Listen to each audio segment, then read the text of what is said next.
Hello, everybody. This is Jennifer Matarese, and before I get started with the episode today, I'd just like to take care of the usual housekeeping.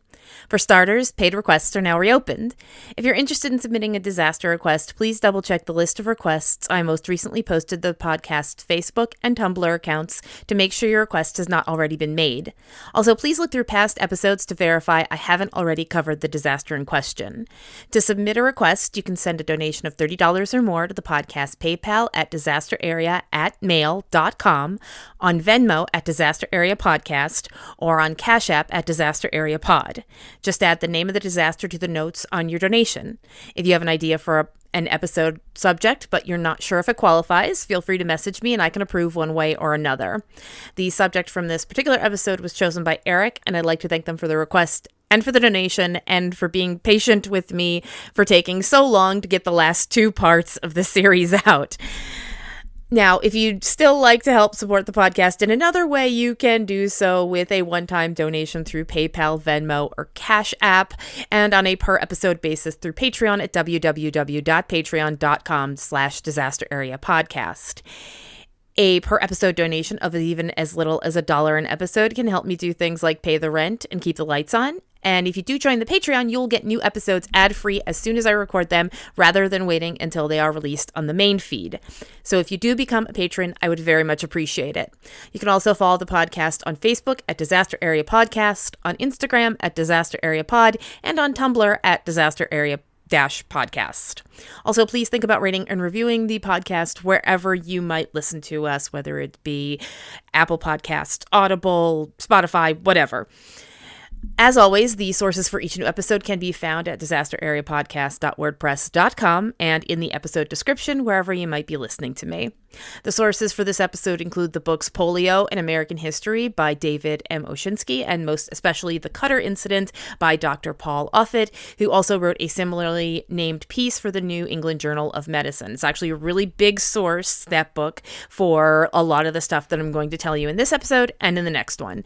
Sources also include the Polio Crusade, an episode of The American Experience, and a video by OPENPediatrics on the iron lung.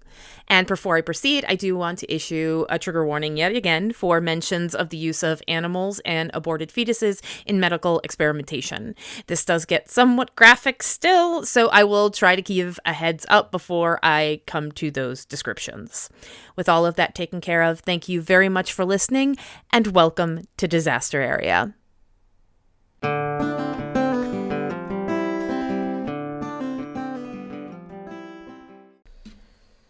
Episode 265, The Cutter Incident, Part 3, April 1955, 10 deceased, 40,000 injured.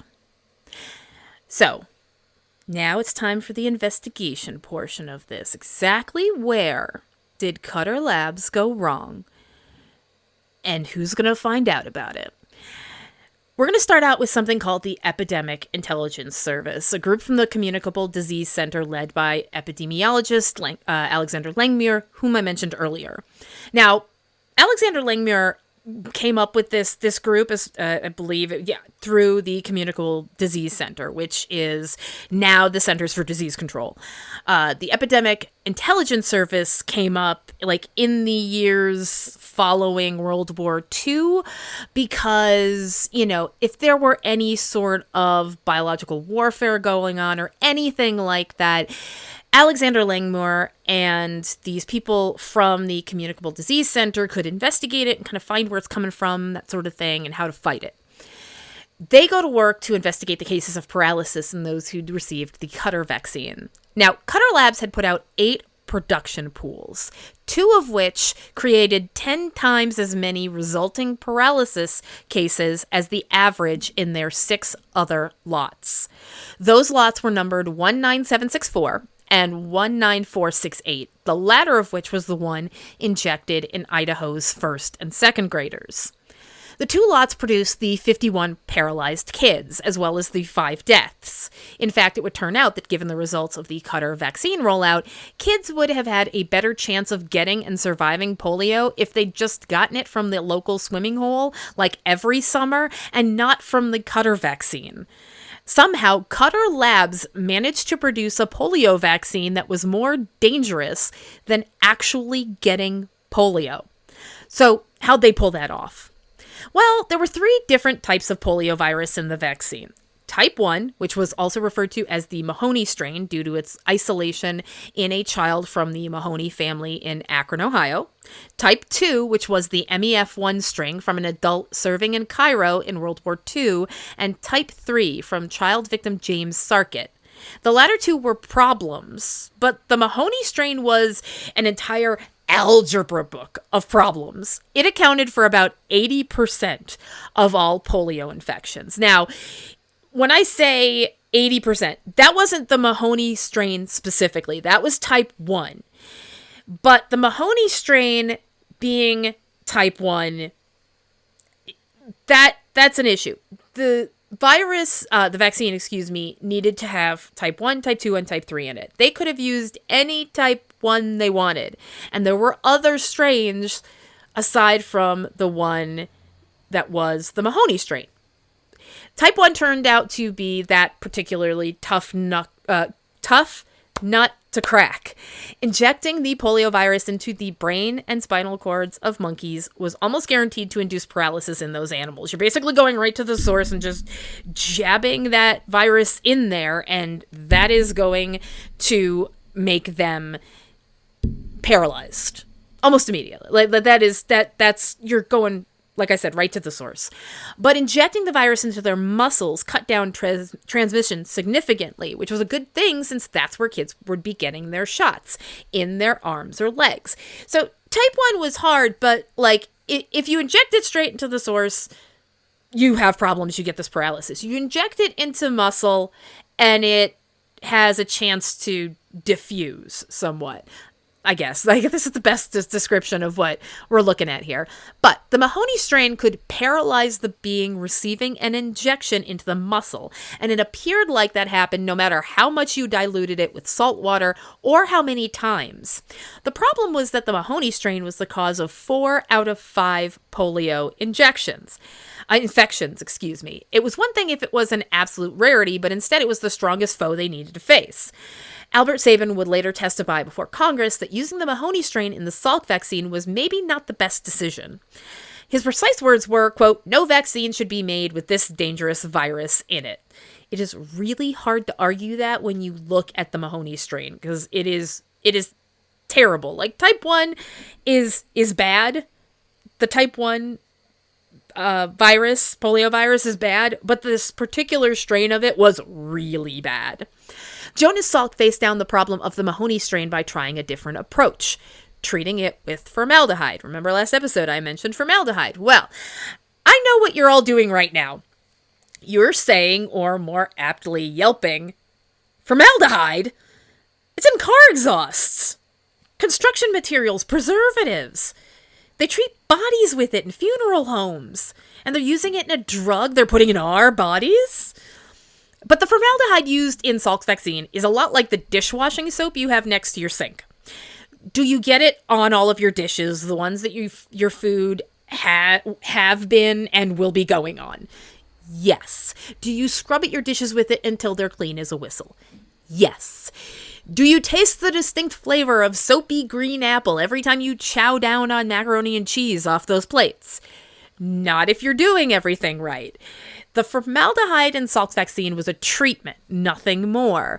We actually have a tiny bit of formaldehyde in our systems anyway, and if there were any in the vaccine, it would be less than that.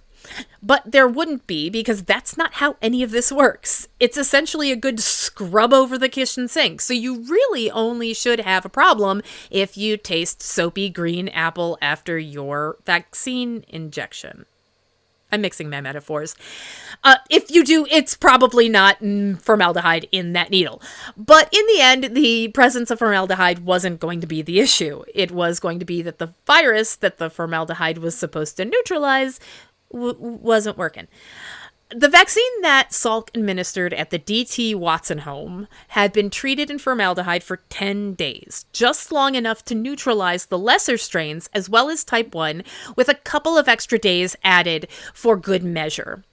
Before he moved on to giving the vaccine at the Polk State School, Salk fiddled with the vaccine so it was suspended in mineral oil, which meant that when it was injected in the muscle, it would hang out for longer and poke your immune system to keep it fighting the polio virus better. But after another report by an epidemiologist about the possibility mineral oil might wound the patients receiving the shot with pain in their arms and leaking abscesses, that version of the vaccine was shelved by the National Foundation, who were still in charge of the whole business at this point. And they were keeping a really sharp eye on what the people that they were funding to produce or to try and produce a polio vaccine were doing. They were being very strict about certain things. Okay, so Salk can't use mineral oil, so he switched back to the formaldehyde treatment with more dilution at 1 to 4,000 instead of 1 to 250 and a higher temperature of 98 degrees Fahrenheit when inactive. Now, bear with me, because if you're not very comfortable with math, your brain might fuzz out at this point. The thing about treating the vaccine with the formaldehyde is that you had to do it with the reassurance that every single polio virus in the vaccine was very, very dead. You couldn't run the risk that any of the vaccines could give the people who received it polio. That was the whole point of the vaccine, not to get polio. That's why we're taking the shots, not to get polio. So you do not want any live cells in there. But you cannot reasonably test every single one of millions of doses, every single cell in them, especially when you're trying to prevent polio at a time when polio is raging through the country every summer. It's like with COVID. They couldn't just, test every single dose. You have millions of people out there, billions of people on the planet who are catching this and dying, and you needed to fight back. So you're not going to be sitting there testing every single little dose, which I'm sure a lot of people are going to go, oh no. But let's just focus on this. If the math is correct, everything should be good. So what Jonas Salk and his lab needed to do was figure out just how long the formaldehyde treatment needed to be to ensure every single bit of virus in the vaccine was inactive. Think of it like a Ponzi scheme. In a Ponzi scheme, you need to keep recruiting new members or clients to take their money to give to the people you already promised money to. But you can't keep doing that forever because there's a finite number of people on the planet. So all Ponzi schemes eventually collapse. Theoretically, if you treat the vaccine with formaldehyde for long enough, it should keep going down and down and down until you get to zero live virus in the dose you're looking at. However, in the case of the vaccine, getting to zero isn't a loss, it's a win. It's not like with a Ponzi scheme. You want to get to zero. You want to get to the point where it's impossible for there to be any dangerous polio cells within any of the 1 millimeter doses of Salk vaccine released to the public. This is where the math is. Hold on tight. Here we go. Okay, so picture a graph with an x-axis and a y-axis. For anybody who needs the reminder, by the way, the x-axis on a graph is horizontal and the y-axis is vertical. In the graph of what Salk was trying to do, the x-axis measured the number of days the vaccine would be treated in formaldehyde. The y-axis would measure the, quote, quantity of infectious poliovirus particles per dose, as noted in Dr. Offit's The Cutter Incident. One dose of the vaccine was 1 millimeter, of which there would be around 1 million infectious particles. So in each one, you've got 1 million infectious particles. You have to neutralize all of them. So you treat it for so long and check the infectious particles. You treat it again and then you check. You treat it again and then you check. You just keep doing this. As you do so, the charted line on the graph goes down in what Salk hoped would remain a straight line heading downhill like a ski slope. Once it crossed below that horizontal x-axis, you're moving into more questionable territory. See, at that point, you're getting vaccine doses that have absolutely no infectious particles in them, but so many per 1,000 or 100,000 or million is likely to have infectious particles. But you can't point to which one out of those 1,000 has those infectious particles. You just know it's out there somewhere, and you need to keep treating the vaccine with formaldehyde over and over again. Using this method, the vaccine would dip below that x-axis on day 3. That meant, per the Cutter incident, quote, after treatment for 72 hours, only one infectious particle remained. The other 999,999 had been killed by formaldehyde, end quote. So in theory, 3 more days of treatment would kill another million infectious particles, and so on.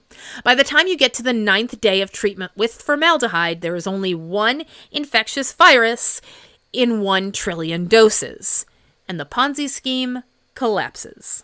Again, you can't test 1 trillion doses. You don't even need 1 trillion doses, but if you did, you wanted to get to the point where the math made it clear it was mathematically impossible for there to be infectious poliovirus particles in any dose whatsoever. Think of those DNA results you see sometimes in true crime shows where the suspect's DNA is tested against that left behind at the scene of the crime, and the odds are like 1 in 183 trillion that it's the suspect. You can't really argue that somebody is out there who is leaving their DNA magically at a crime scene that matches yours in a situation like that when there are only 8 billion people on the planet. At that point, you're really starting to hit that nail on the head real hard. So anyway, this is where we go back to the question of why Cutter Labs produced such a deadly vaccine that catching regular old polio would have been safer. It all goes back to the Mahoney strain of the virus. Cutter Labs took the worst and most dangerous strain of the virus and put it into a dose of vaccine injected directly into the muscles. It might not have been a problem if Cutter Labs hadn't had such an incredibly difficult time processing a version of the vaccine devoid of live virus. Now keep in mind, other labs that were part of this vaccine rollout were also using the Mahoney strain. So it wasn't just them in terms of making the choice to use the Mahoney strain. Salk was using the Mahoney strain. Given the fact that he was the one who invents this, he comes up with it, he writes out the process, it should make sense that everything should work, even if you still use that strain. Follow his recipe to the letter, and you should get a working vaccine.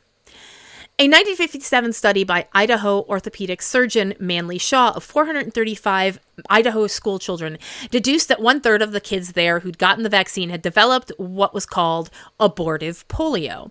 It didn't turn into losing total control of your legs or the muscles you need to breathe, paralyzing you to the point of needing an iron lung. It wasn't that extreme. It was the more pedestrian version with a fever, a headache, nausea, muscle stiffness, kind of like a flu.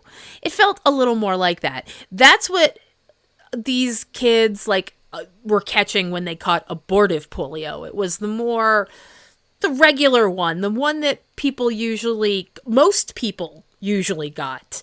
If you did catch polio, you would get a fever, nausea, a headache, you'd get some muscle stiffness, you'd feel a little bit like that. You wouldn't be able to go out, you'd have to stay in bed for God knows how long. But at the same time, it is not losing the ability to walk, your legs going paralyzed, needing an iron lung to breathe, all of that. It's just the regular kind. So they were catching that.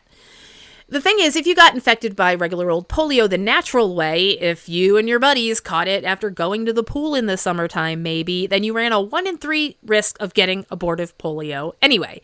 With that sort of math, it meant that all of the administered doses in question, 120,000 of them contained live polio virus.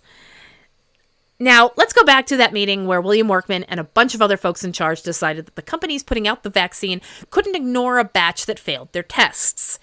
Legally, the manufacturers weren't required to tell those in charge that a batch contained live polio virus and therefore failed. So instead of reporting it and starting over, they just slide it up behind a book or under a table or into a closet or wherever you'd hide these things and simply just not submit them. Back during the field trials, only 2 of the companies actually produced the vaccine, Park Davis and Eli Lilly. So when Salk is going into these places that have, disabled folks and disabled children and that sort of thing and giving them shots, those are the companies that are making that vaccine. So the other 3 companies sent in samples of their vaccine prior to licensing to be treated. To be tested, excuse me. So before all of the rollout after April of 1955, when that was going to happen, those three other companies, Pittman Moore, Wyeth, and Ketter Labs, needed to send in samples so that they could be tested. So now we go back to the animal testing, if you want to skip ahead a little bit. To test the vaccines they received, laboratory biologics control scientist Bernice Eddy drilled into the skulls of 12 monkeys who'd been put under anesthesia, then injected those sample vaccines directly into their brain. Then 6 other monkeys got sample vaccines injected into their muscles. Cutter Labs submitted 6 lots to the laboratory biologics control. 3 of them ended up giving paralyzing polio to the monkeys who got them. Eddy told William Workman, and William Workman just didn't bother to share that information with the committee in charge of licensing the 5 labs. So Cutter got rubber stamped into the vaccine production, despite clearly contaminated samples being received by the Laboratory of Biologics Control. The thing is, Cutter knew just how many problems they were having with removing all of the live polio virus from their batches. At one point, they got in touch with a scientist from Jonas Salk's lab, asking for his input into why they were having so much trouble with eliminating the live virus. So he went to their Berkeley location, which is their headquarters, where he promptly found a bland building full of twitchy scientists who probably all could have used a high-dose prescription of Klonopin for their anxiety. At least that was the way he described it. Like, everybody's twitchy, this place is a mess, all of that.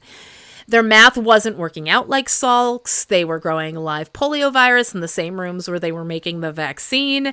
Their notes were an illegible disaster. From the sounds of things, they shouldn't have been making sandwiches, much less polio vaccines to be injected into children. That scientist from Salk's lab went back and told Salk they should do something. Salk agreed they should do something. And then they just sort of didn't. Later, it would be found that when Cutter tested the safety of the Salk vaccine, they were pretty much all over the place. Take the 3 types of polio. Each strain would pass safety tests on their own, but not when shaken and stirred in the same dose. They would paralyze monkeys for some tests, but not others. The timing of just how long the formaldehyde treatment went on to be able to pass the safety tests varied, which it shouldn't have. It should have been the same across the board. On the other hand, the men sent by William Workman to analyze the problems in Cutter's production of the vaccine reported that when they went to the labs, they were clean and tidy, that the people working there were open and helpful, and that, quote, the records appear complete and adequate, and the inactivation procedure was being carried out according to what at that time was accepted as routine methods, end quote. They checked for possible tampering. There was none. They just want to make sure there's no, sabotage or anything like that. They tested for possible contamination of the vaccine by live polio virus in the air and found it to be highly unlikely. In the first set of vaccines to be sent out after the announcement were 13 lots. Cutter Labs produced 6 of them.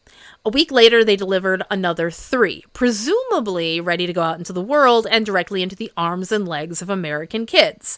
And within 2 weeks of those very first shots, William Workman's phone starts ringing. At about the same time, scientific representatives from each of the vaccine labs got together at the National Institutes of Health for a meeting to determine if Cutter was the only one who had problems getting the Salk vaccine produced correctly.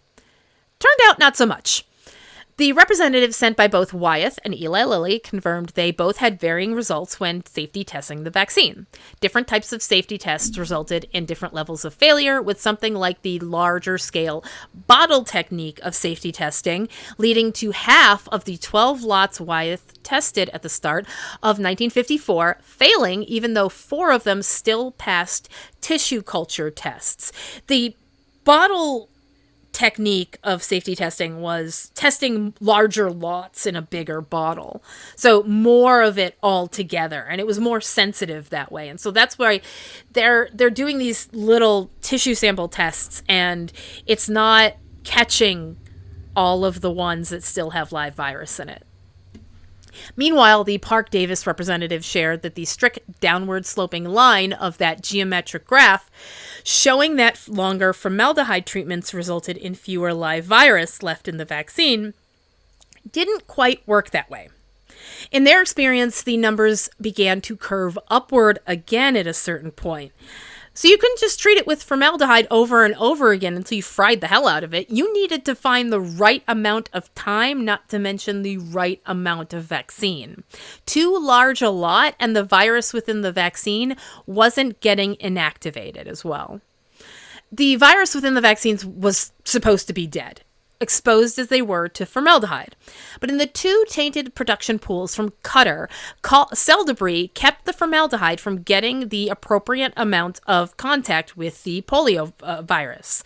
Every time they're making these vaccines, they're generating cell debris, like little chunks of things that you can't really see. They're just like making a mess. Qatar labs kept having batches just like that fail, with all of this cell debris getting all over. So instead of submit them as is or count them as a failure and start over, Qatar either destroyed the batches or did the whole formaldehyde wash all over again. Qatar produced 27 production lots, of which 9 still contained live virus even after treatment with formaldehyde. So those 9 either ended up going through the process all over again or got incinerated. Shortly after the NIH meeting with the vaccine companies, where they confirmed Qatar wasn't the only one having production problems, the Surgeon General suspended all polio vaccinations on May 6th until the production lots from the companies could be reviewed. All of them had some level of live virus in their vaccines. Pittman-Moore was the most successful at inactivating the virus, but 2% of their lots still contained live virus. Meanwhile, Qatar had live virus in 21% of their lots, the same as Park Davis. Now, there were a certain percentage of people who got the vaccine who were expected to get polio afterward, either naturally or from the vaccine. No drug or medicine is ever going to be 100% perfect, and there's usually an incredibly slim chance that it won't work.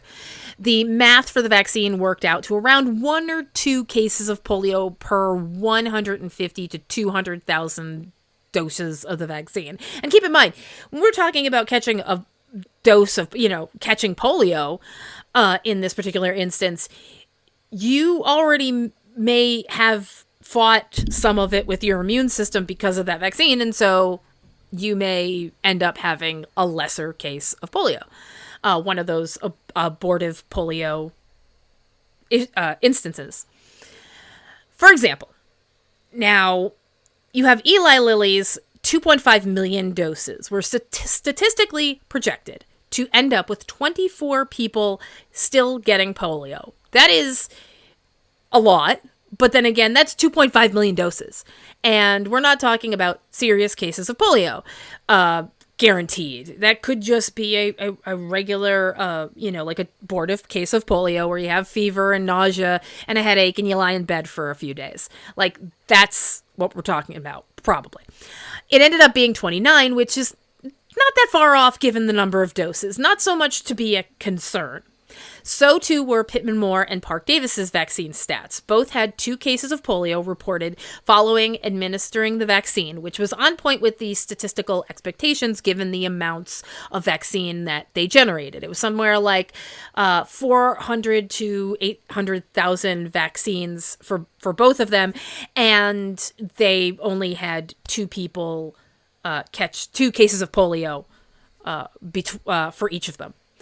Wyeth had slightly more reports of polio for their vaccine, 11 cases of paralysis and 1 death as opposed to only 2 cases.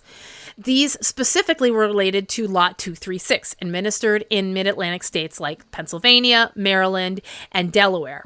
They actually had the 1 death that occurred was a little girl in Bucks County, Pennsylvania, who passed away. And the parents had at first thought, well, this is due to the Qatar vaccine, but they realized she didn't have the Qatar vaccine. So they immediately call up, people in health and say, we have this problem. Our daughter passed away from polio and she got a vaccine, but it wasn't from Qatar. And so they had to, pass that on to Wyeth and the NIH and all of that. Wyeth recalled that lot that had problems, but given everything going on with the Qatar vaccine, it kind of got tucked away not to be mentioned. Like, Qatar had bigger problems, and so Wyeth's problems, which were also kind of bad, on their own, it would have been bad, but Cutters dwarfed them so much that it just was overlooked in the shadow of that. If it had only been one company who had screwed up, that would have been bad enough. But it's clear that more than one company, it wasn't just Cutter Labs who was having an issue. Wyeth also had an issue. Like these, other companies were still finding active polio virus in lots that they had. It was a difficult rollout. The Cutter incident was much like any other disaster in that it's normally not just one bad thing that happens, but several things that have to go wrong for the disaster to occur. In order for Cutter to screw up the production of the Salk vaccine so badly, multiple things needed to happen and did. So I'm going to go through the list as presented in the book, The Cutter Incident. Dr. Offit lists each one of these in order. And so there are like 7 things that all work together that they later found when they investigated. All of these things together joined hands to end up with just an absolute screw up, basically. First, you have the Mahoney strain. The vaccine needed to include all 3 types of the vaccine, but there was certainly more than one strain of type 1 that could have been used. Other countries used type 1 strains other than Mahoney, and it worked out fine. But working with the Mahoney strain was like using a nuke to keep the rabbits out of your garden. To be fair, Salk used Mahoney, and so did the other American companies. Cutter was no different in that regard, but that puzzle piece needed to be in play for Cutter's failure to be complete. Second was the filtration system. Salk used something called CITES filters made of asbestos. They were like these thick layers of asbestos for smaller lots of vaccine, and glass filters for when lots needed to be larger. Now, glass filters lowered filtration times on larger lots, but they allowed through cell debris, which might contain live virus in a way the CITES filters did not. Some of the labs used glass, some used CITES filters. But to use the glass filters, you needed consistency and a dependable craftsman to make them. One of the companies, I can't remember which one, I didn't include this, I apologize, but one of the companies actually also had problems with the vaccine in regards to using glass filters. I believe it was the polio vaccine that was mentioned. But basically, they were having problems making it because they had these glass filters, and the person who made them retired. And then after that, they started having all of these problems making the vaccine that they were making because the change in who made the glass filters allowed more cell debris to get through. And so Cutter's use of glass filters meant that live virus had a much greater chance of passing through the filtration system and into the vaccines if something like that was being screwed up. If that consistency and that dependable craftsmanship, like all of that is not being done, then you're getting this cell debris and all of this extra stuff that is getting into these vaccines. Third were those safety tests. Monkeys and monkey cells were needed to test those lots, and Cutter's way of testing the monkeys was just as all companies were recommended to do. So Cutter's lots, including the lot which paralyzed so many in Idaho, would pass those tests because they were insufficient. Afterward, experimentation would prove that a much better test of a lot's efficiency would involve giving the monkeys a cortisone shot first and then injecting them with the vaccine directly into the spinal cord. It made for a way more sensitive test, although one presumes not a particularly fun time for the monkeys.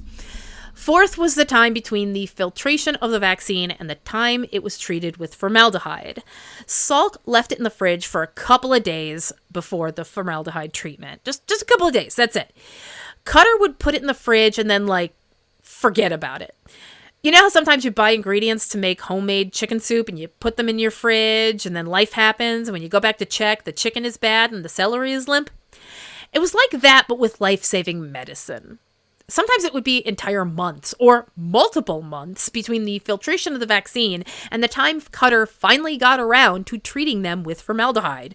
And in that time, as you can imagine, any particles in the vaccine lots would settle at the bottom. You have all this cell debris in here and it's all settling at the bottom. And so now you have more cell debris that is in this vaccine that is not getting cleared out. Fifth on the list was Cutter's decision not to complete their graft to determine the amount of time necessary to treat their vaccine with formaldehyde.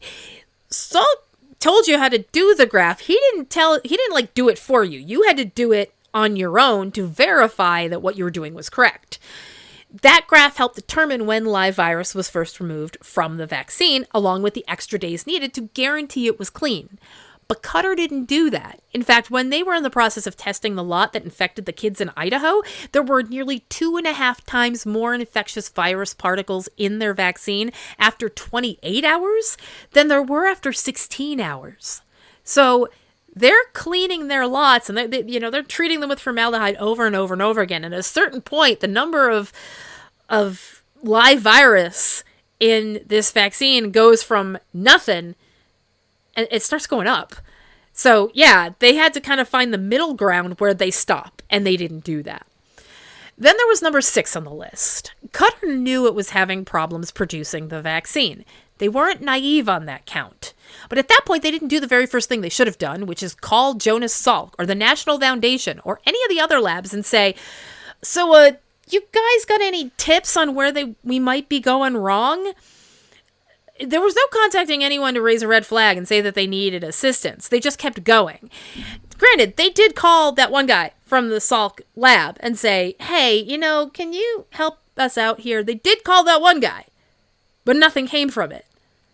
Even though that one guy from Salk's lab went back and said, hey, we should probably, tell somebody about this or like raise a red flag or nothing. Nothing happened. So it's like, if you go to somebody and you say, I am having problems producing this, and they say, okay, let me see what I can do to help, and then they leave,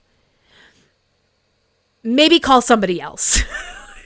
Maybe call somebody else and say, I asked them for help and they didn't help. Can you come here and make sure I'm doing this right? Like that sort of a thing.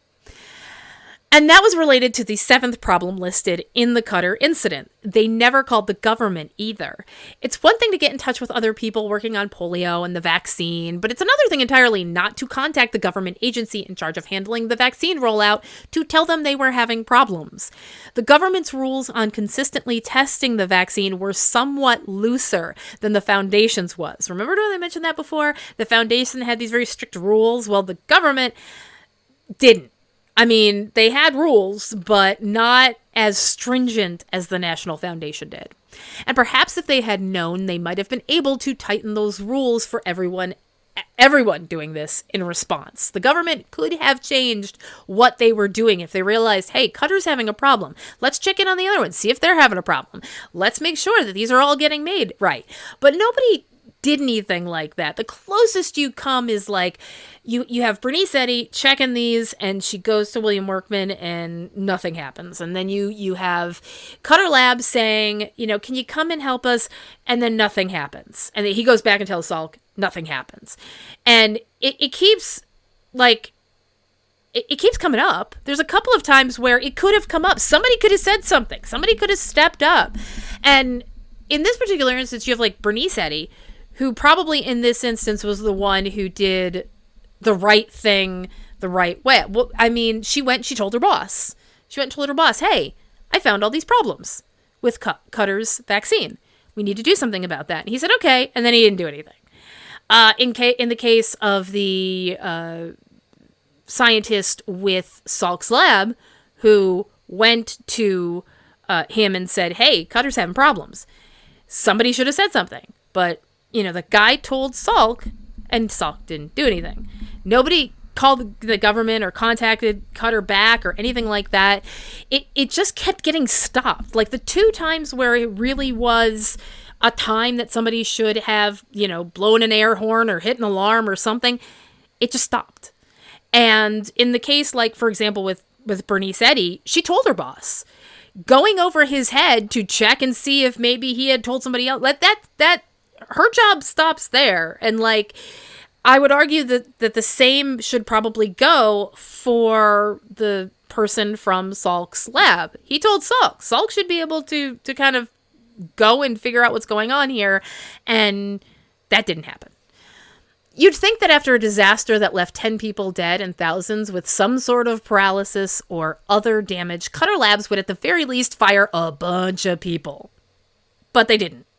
They relocated Walter Ward. He ended up being sent to handle their vaccine distribution in Japan. And then they proceeded to blame everyone else. It was everybody else's fault. Jonas Salk screwed up in describing the process and making the vaccine. The government set them up with messy regulations for making and testing the vaccine. They just followed the instructions they were given, and this was the result. And the thing is, they were not completely wrong in, saying that they did have issues that were not their fault, but there were a couple of things that were definitely their fault. The people who did get fired was everyone in the government who so much as looked sideways at the vaccine. William Workman, NIH Director William Seabrill, Surgeon General Leonard Steele, even Secretary of Health Education, that was the middle one, Health Education and Welfare, Ovida Culp Hobby. They all got canned. The government essentially said, yeah, this whole thing, this is on us, and then they just cleaned house from the basement to the roof. Once the initial mess was over, it was back to releasing polio vaccine to the public. Now, obviously, the public trust had been breached by the Cutter incident, but the government worked hard to address the problems which led to it and proceed onward with working vaccines. Over the following year, the United States would administer 100 million doses of polio vaccine, all without the problems which accompanied the initial rollout. Once that first bit of problem happened, it got better. They worked out the kinks and things got better. Over the summer of 1955, polio outbreaks still occurred throughout the country, but it was quickly found that those who had been vaccinated had a much lower chance of developing polio than those who were not. Much like with COVID-19, some received more than one dose, and those folks had an even better shot of fighting off the disease. In 1957, the Gottsdenker family sued Cutter Laboratories for negligence and breach of implied warranty on behalf of young Anne, whose right leg would be paralyzed for the rest of her life.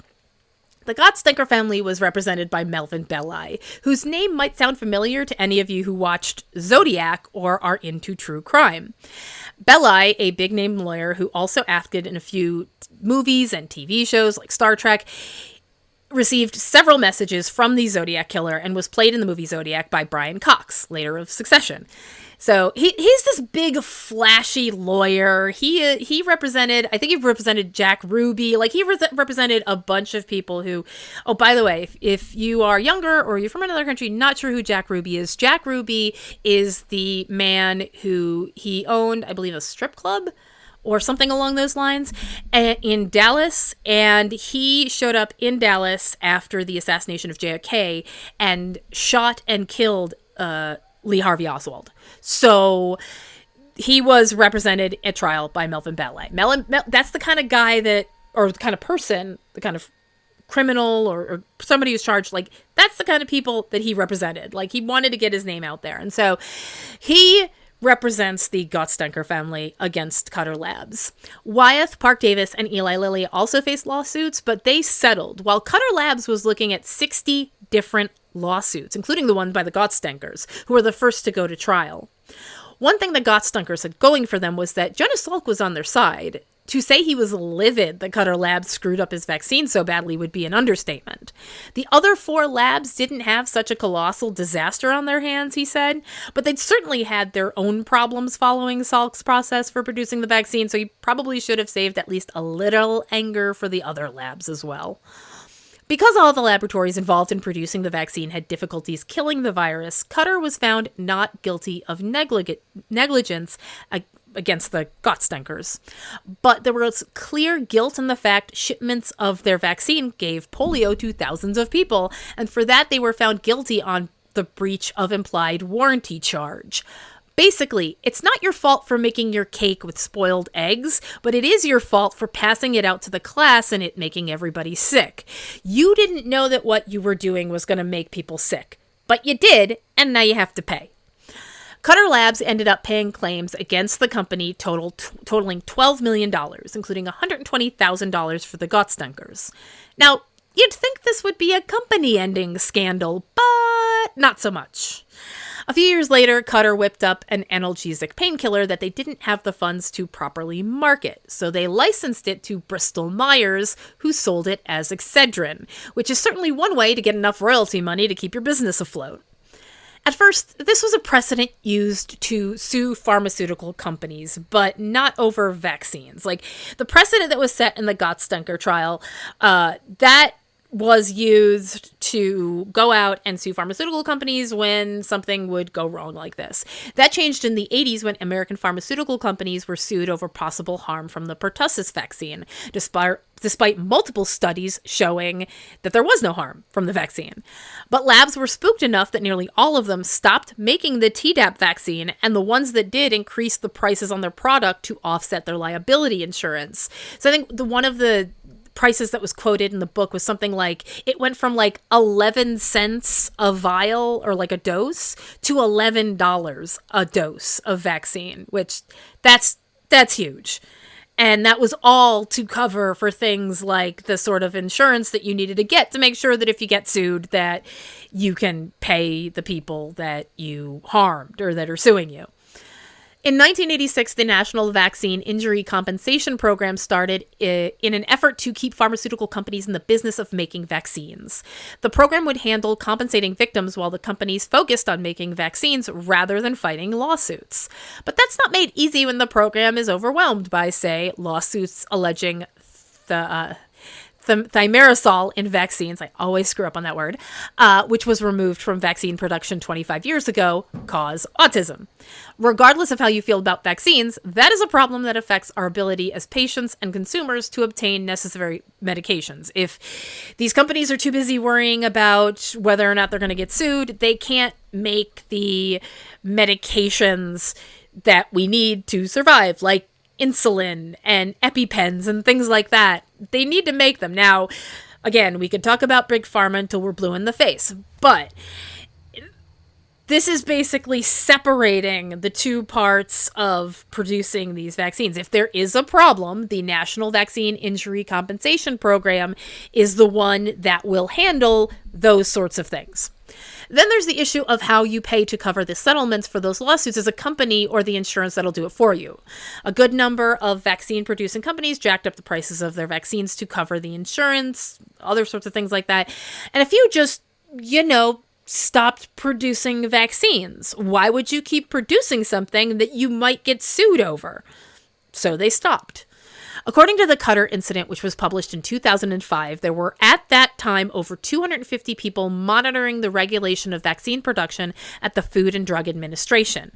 But a lot's changed in the last 20 years, and particularly in the last year, in regards to government funding of agencies like the FDA. I couldn't locate a precise number for the current employment numbers in this particular part of the FDA, but I don't think it's a stretch to imagine it might be fewer than 250. Some of you may have followed on social media when Robert F. Kennedy Jr. spoke before Congress was being interviewed by Congress in regards to cuts to the programs that he was supposed to be, in charge of and funding and all of that. And at one point he was being spoken to about the rabies office, the office that is in charge of rabies. And he said that they're cutting it down to only like one person because only 1 or 2 people die from rabies a year. Or get rabies, I think he said.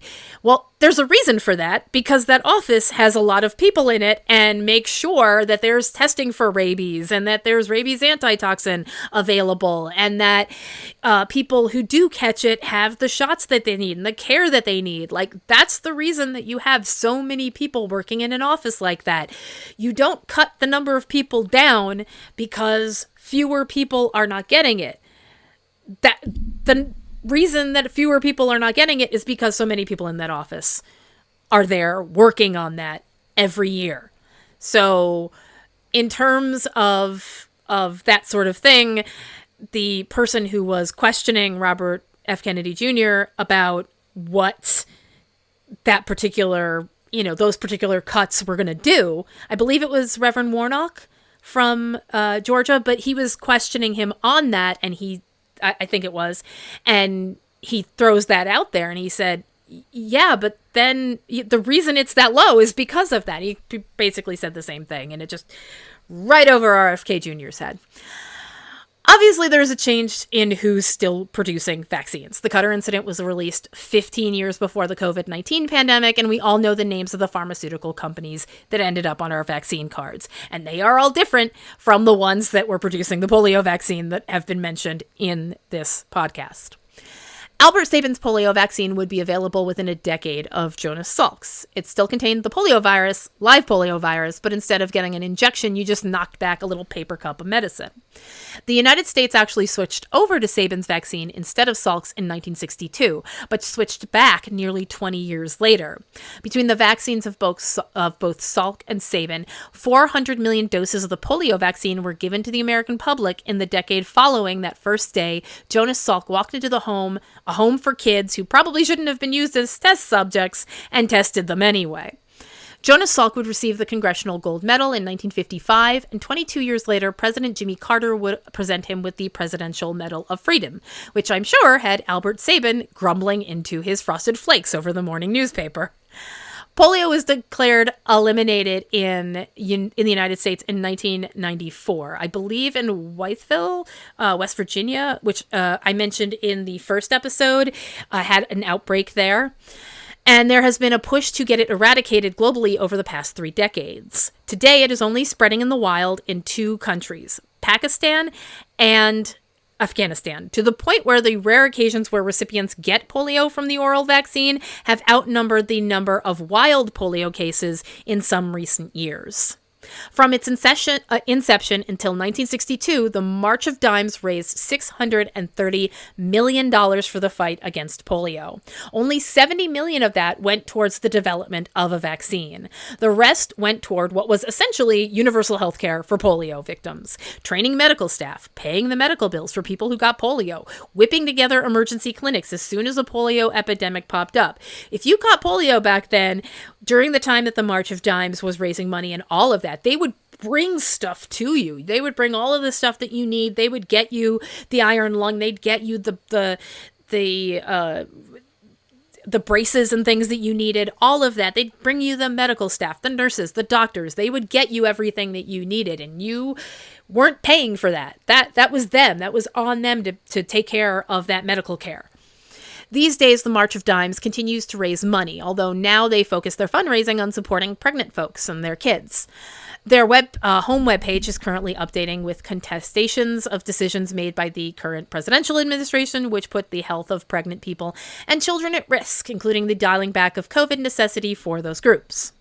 Medical history has run roughshod over the marginalized from the first days we emerged into the light in East Africa.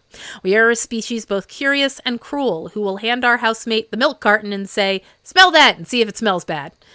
And then apply that exact standard to testing of law, war, human rights, and for the purposes of this episode, medicine. Here, get this deadly disease and see if it's bad. But why stop with the diseases? We in this country have never bothered to overturn Buck versus Bell, the 1927 Supreme Court case which found it was constitutional to sterilize mental institute patients and supplied the appalling quote, "3 generations of imbeciles is enough," in an opinion written by Justice Oliver Wendell Holmes, Jr.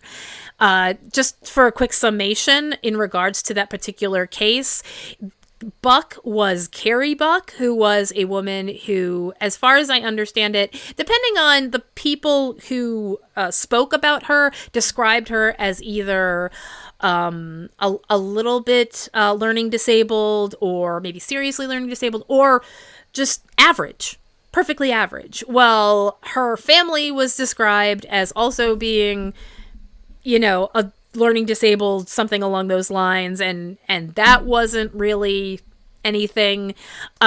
She ended up getting into a relationship, and I can't remember if it was, I will say I can't remember if it was consensual or not, but she had a baby.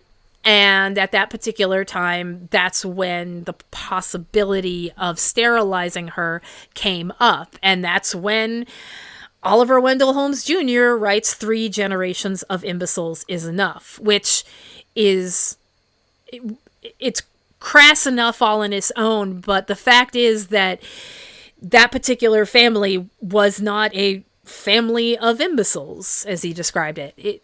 The daughter that she had, by all accounts, was, again, perfectly normal, not, quote, an imbecile. In any event, we hand-wave gun deaths as the cost of living in a free society, as if there aren't plenty of free societies in the world who don't require a butcher's bill of dead kids every night to give his payment to the Freedom Dragon. And whatever you do, do not look into the history of gynecology. Well, at least not without a stiff drink and a pillow to scream into handy. It'd be nice if every medical and medicinal discovery in this country and in the world didn't have a few skeletons in its closet, or even just one ground-up monkey spine. But that's not how medicine has ever worked, or many other aspects of history for that matter. People died, and then we tried to fix the problem, and then some more people died because we were wrong at best and maliciously dim at worst. It happens a lot. It's not an excuse, it's an explanation. We learn by example. Here, stick your finger in this electrical socket and see if it's bad. A clear example of this for my listeners who have listened to this podcast since the very beginning is the airline industry. When you first started out, there were a lot of problems and a lot of plane crashes. We don't have that many plane crashes today. When we do, it's a big thing. And the reason for that is that we went through all of the things that we did wrong. Sometimes a plane would crash and we'd look into the problem and we realize, oh, that is a problem that all of these planes have and we need to fix it. And so on and so forth until you get to the point now where flying is safer than it has ever been, even with all of the problems we've had in the past year and a half. The Cutter incident isn't the only tragedy in the history of vaccines, nor will it be the last. It's understandable that the mistake they made caused doubt to rise in people's faith in medicine and those who produce them. And God knows the current state of the healthcare industry in the United States is, well, let's just say we're living in interesting times. But no one's immune system is a brick wall. Here, get this deadly disease and see if it's bad. Newsflash, it can be. And no matter how healthy you are, no matter how clean your diet, no matter how much exercise you do, some diseases just aren't impressed. The 1918 influenza had a taste for killing young adults. Polio liked paralyzing normally healthy children. HIV breezed first through the gay male community at the start of the 1980s, which, if you know anything about the gay male community at the time, you're talking about a community that is trying to look good and trying to be healthy and, is trying to be free and enjoy the world. And so these are young, healthy men for the most part, except for any sort of diseases they may have caught sexually. But then again, heterosexual people can also catch those same sorts of sexually transmitted diseases that they were catching. So these were normally healthy populations, no more unwell or flabby or out of shape than anybody else, and diseases knocked them on their butt. Prior to vaccines, America alone faced 3,000 measles deaths, 15,000 diphtheria deaths, 8,000 whooping cough deaths, 1,000 polio deaths, and 100 or so chickenpox deaths every year. That's not counting the victims who survived polio but ended up paralyzed, or the 20,000 babies born each year with some sort of disability due to rubella infections. There's a reason old cemeteries have lots of tombstones where the dates underneath the name are just a little too close together. Kids got sick, and staying home from school to eat Fruity Pebbles and watch Bluey unfortunately doesn't stop every disease in its tracks. Sometimes I suspect a lot of people who didn't treat COVID with this sort of respectful distance it deserved is because it wasn't like the 1918 influenza pandemic. People didn't just drop dead in the street. They didn't die where people could see them. They got sick enough to end up in the hospital, and then they vanished from sight, where it was easier to dismiss what might be occurring to them behind closed doors. One of the people that I know online lost his father to COVID, and his father had ended up in a nursing home, and he hadn't been able to go in and see him. And there might be certain people who might think, he's in there and I have no idea what's going on with him. But the fact remained that they would keep you separate from people because it was killing them. And sometimes I feel like it would have been a lot more of a lot more of an impact on a lot of people who don't think COVID is real or don't think the COVID vaccine is necessary and those sorts of things. That a lot of people might have had it sink in that it's a serious disease to get. It's a serious disease to catch. And you're not going to, if you do catch it, you might die. And that was just facts. That wasn't anything, malicious. It wasn't anything political. It was just a fact about this particular disease. As of now, what are we talking about? It is April of 2026. We are incredibly close to eliminating polio around the globe, which would be the second time we've completely eradicated a disease after the last case of smallpox, contracted by medical photographer Janet Parker in 1978. So we're really close to that goal. And you have people out there working on these sorts of things. Bill Gates funds a lot of stuff like this that goes out and puts vaccines out into the world in places where it's desperately needed and the countries just don't have that sort of funding. We were helping with that sort of thing, and then they cut US aid, so now a lot of more people are dying of diseases that they wouldn't have a couple of years ago when we were helping them out.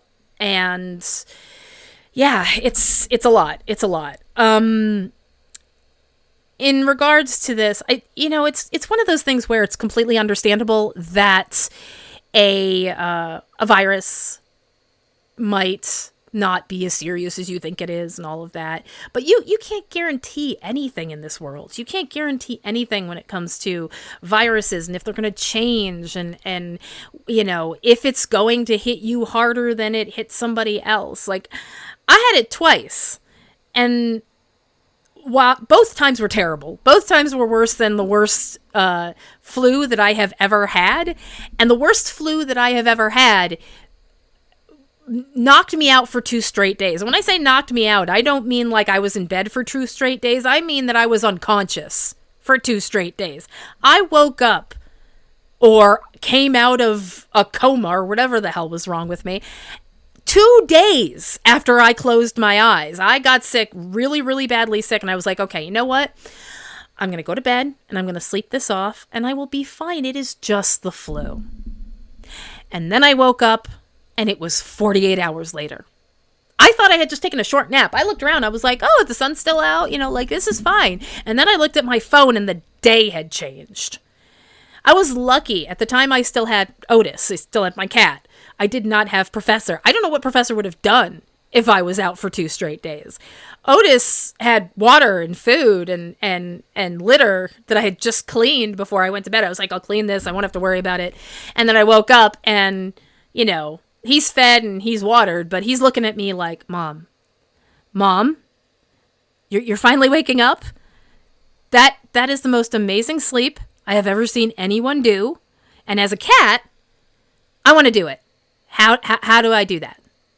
That was my experience having the flu. I never got that far with COVID in regards to passing out for 2 days, but that was 2 straight weeks, at least the first time, 2 straight weeks, where every single muscle in my body was screaming at me. Everything hurt. Everything. I couldn't move from my bed. I was just lying there, and I literally could not move. I had to drag myself to the bathroom. It was literally the only thing. I lost 7 pounds, I think it was. It was terrible. And all I could ever think was, if I hadn't taken the vaccine, how much worse would this have been? Because I took the vaccine and it trained my immune system to look at what I was having and to fight it. And it knew how to fight it, but gosh, that battle was awful. So, yeah. It's completely understandable that people would have hesitation to take certain drugs or to take certain vaccines or to have certain procedures. It's understandable. Medicine can be scary and confusing and complicated, and things that you don't understand can scare you. But the only thing that you can really try to accept is that the doctors and nurses, they do care about you. They do. They genuinely do care about making sure that you're well. Most doctors and nurses, they want to take care of you and they want you to be better. And it is not about making money. It's not about that sort of thing for most people. Most people in general are good. And I think what bothers me is just how many people default to the thought that so many people in teaching and medicine and so many other aspects of life are terrible. And I think it bothers me. It kind of hits me where my depression is and my anxiety, and is like, no, there are good people out there. I swear, you can find them. I swear, and it's just kind of hard to talk like that to people who do have genuine concerns. Now, whether or not the information they're getting is providing them with correct things to be concerned about, that's debatable. But here we are, and we're all done with the series. Yay. It's a whole hour. I just want to thank you guys for being patient. I really tried to get this done last year, but then I got to the really hard part with all the math and the science, and I got overwhelmed and had to step back. And so now I'm getting these two done. I want to thank Eric for proposing this in the first place. It was really interesting to read about. And I will say this, Dr. Offit has written several books about vaccines and epidemiology and that sort of thing. I highly recommend it. You learn a lot about all sorts of different things in regards to vaccines and epidemiology and history. He doesn't sugarcoat it and doesn't try to make anybody look better or worse than they are in terms of, he's very good at presenting what you need to know and being willing to say this was a problem and this is a problem that has been fixed and this is a problem we're still working on, all of that. So as an author, yeah, I would totally recommend what he wrote in terms of the Cutter incident. It was really interesting. It was very, very interesting. So thank you for listening. And with all of that taken care of, and with all of this taken care of, and with me finally getting 2 episodes done, until next time, guys, stay safe.